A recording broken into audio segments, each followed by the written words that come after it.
Hello everyone and welcome to Ohio Nicole Creates.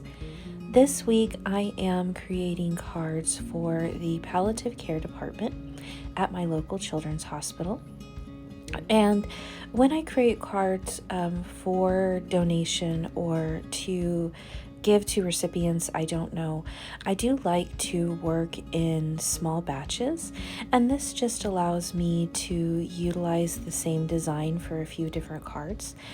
So for my cards this week, I am using two Holtz dies, which are wildflower dies, and I will write the names of all of the supplies that I use below.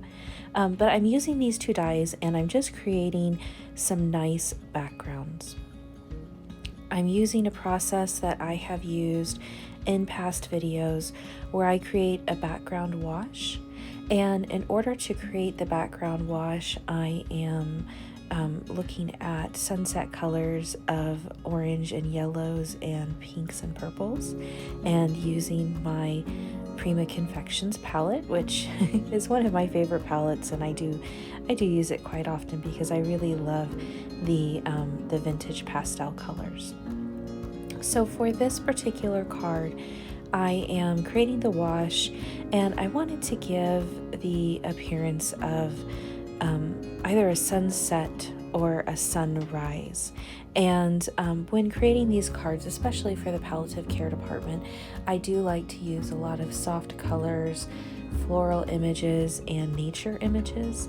And there's just something really nice about these soft and soothing colors that I find comforting, and I hope that the recipients find comforting as well.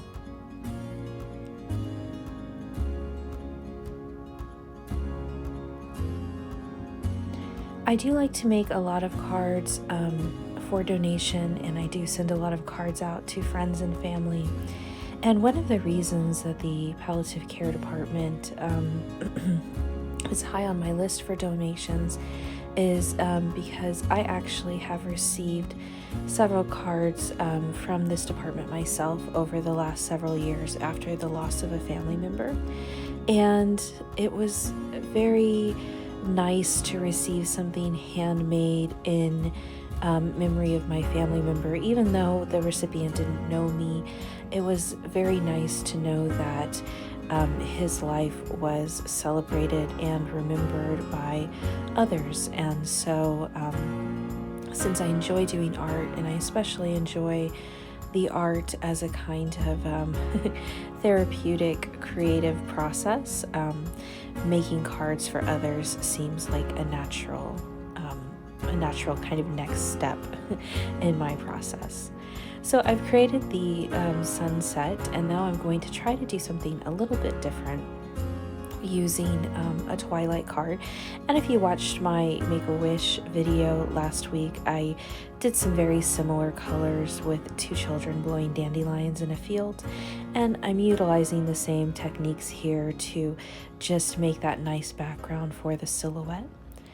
The silhouette itself is Holtz Wildflower Field, and I have just cut the silhouette with black cardstock so that it will stand out very nicely against the wash. And the first one I did was a portrait, and I'm going to make a landscape with this second card by cutting and splicing two different silhouettes to make a longer field. The palette that I am using here is Prima Confections Currants palette, and I am using a nice purple pan in addition to get that twilighty purple color.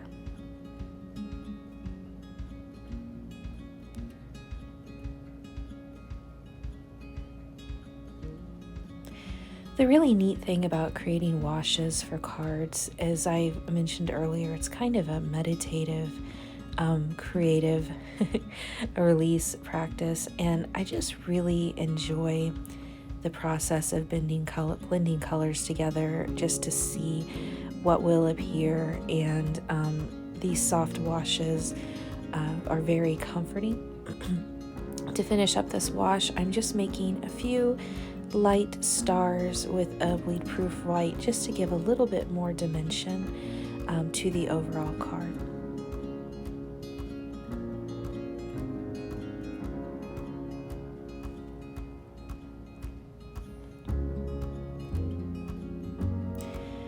For the next part of my process, I have used Tim Holtz Wildflowers stems die, and I have cut about 20 or so of the wildflower stems from watercolor paper, and I'm just providing a very loose stylized coloring with distressed inks, and I will list the names of the distressed inks that I used below. And I really like the distressed inks for the stems because they just kind of give these nice kind of malted green looks. I have a bit of an emerald green and then a bit of a forest green that I am blending together. At first I was kind of pressing the flowers in, but I wanted a little bit more control over where the green would appear on the stem. So I've moved to using a dabber applicator to just pick up those inks and just press them over. I'm not worried too much about color blending or making sure that I have an even application. Once I have completed the stems, I'm just going back in again with my favorite vintage pastels, and I'm just kind of giving the flowers a bit of a wash and a layer, so trying to combine colors just to give a little bit of dimension. Again, a lot of really soft pastel colors. My favorites are orange and yellow, and then pinks and reds mixed together. I also do add in some blues and some different greens and purples just to give a little bit of texture to the flowers, but I'm not too concerned with making them look super realistic. It's just the idea of the color and the movement that I'm going for with these flowers. And again, when I do make these donation cards, I do like to do them in batches, so I try to vary the different colors that I use on the shapes just so that I'll have a nice combination when I go to put the final cards together. It's all about just kind of exploring, seeing what colors you like, what colors you feel move you in the moment, and just giving that nice kind of messy stylized application of paints. Since I'm putting so little paint on these watercolor silhouettes, they do dry very quickly, which is nice, but if you do try a similar application, you might find that hitting them with the heat gun is very helpful.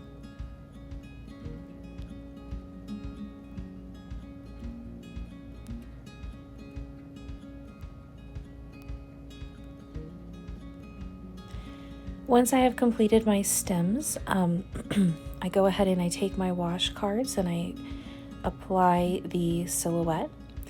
And I am using a basic craft glue. And this is not a clay-based glue. It is more of a quick grab glue.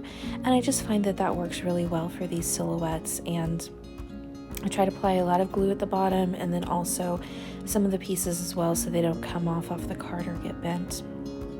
But I do really like the effect of the silhouette in front of the wash. And so I make 4 cards. My particular palliative care department asks that no messages be written in the cards because these cards are used throughout the year to send personalized messages to parents about their children or their loved one that they have lost. So I do leave the insides blank and just giving a nice calming image on the front for that recipient and for the message that the palliative care team decides to write inside the card. And I'm actually pleased with how the splicing of the 2 images came out. I tried to play with the different placement just to see what would work best, and the way that it was cut, it actually offers a nice mirrored image, which I really like. I think it turned out really well.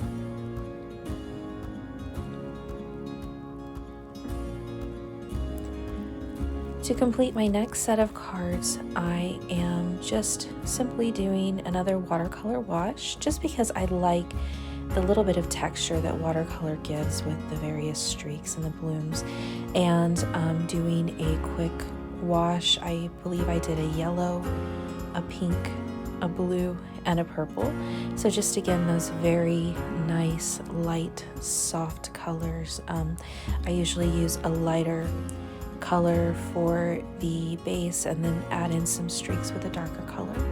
And I did switch to my Rubens palette just because I wanted to try out a little something different. I've used the Prima Confections for the last several of my projects, so I wanted to try something a little bit different. And so I've completed 4 card bases, and I wanted to add a little bit more texture and dimension, so I'm taking a Park Lane paper pad and I am picking some paper that has newsprints and botanicals on them, and I use the Holtz Deckle cutter to create shapes. The watercolor shape is larger and then the newsprint shape is smaller, and I end up nesting these together. The card itself was a little bit too white and I wanted to give more of an antiqued look. So I am using my Distress Oxides. I believe this is antique linen, and then I have a brushed corduroy that I go back and add. And I am still very new to using Distressed Oxides and to getting that smooth, even blend. So these cards were definitely practice in that, and practice in kind of learning how these inks work best. But I do like the antiqued look that this offers. And once I have completed the outside of the card, I do nest those various layers just to give a little bit of dimension. And I find that adding 2 or 3 flowers for each card works really well to just give it that little bit of a pop of color. And so I try to pick complementary colors that will work well together and just arrange them until I feel I have a nice, even spaced arrangement. Gluing the flowers down is a little bit tricky because they are so tiny, but I find that just going slowly and using a small tipped applicator helps. They do make a product where you can put the paper onto a double stick sheet. So once you have done your die cutting, you can just kind of peel the paper off a bit like a sticker. And I haven't tried it out yet, but if I do this project again, that's definitely something that I would keep in mind. To finish the card off, I just kind of went through my bits and bobs box, as my grandmother would call it, to look at the scraps that I have, and I ended up finishing off with just a very small, simple band of a silk ribbon. And I find that adding that just additional dimension, it helps to cover up where the stems come together, but it also just gives it a nice finished look and a bit more texture to the overall card.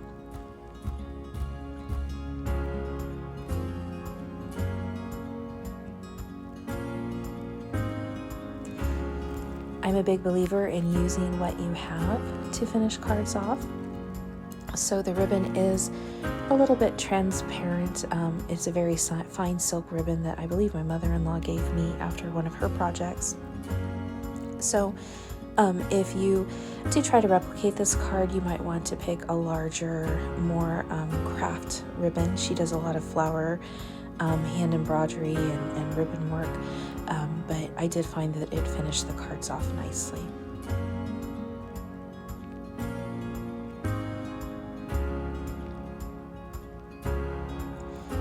Finally, I have my 4 cards here, and then I have 4 additional cards with the silhouettes. And these are just 2 very simple ways to finish off cards for donations. I do hope that you make some cards to give people this week. It's a very fun process, and it's a great way to just get creative and also give a gift to someone.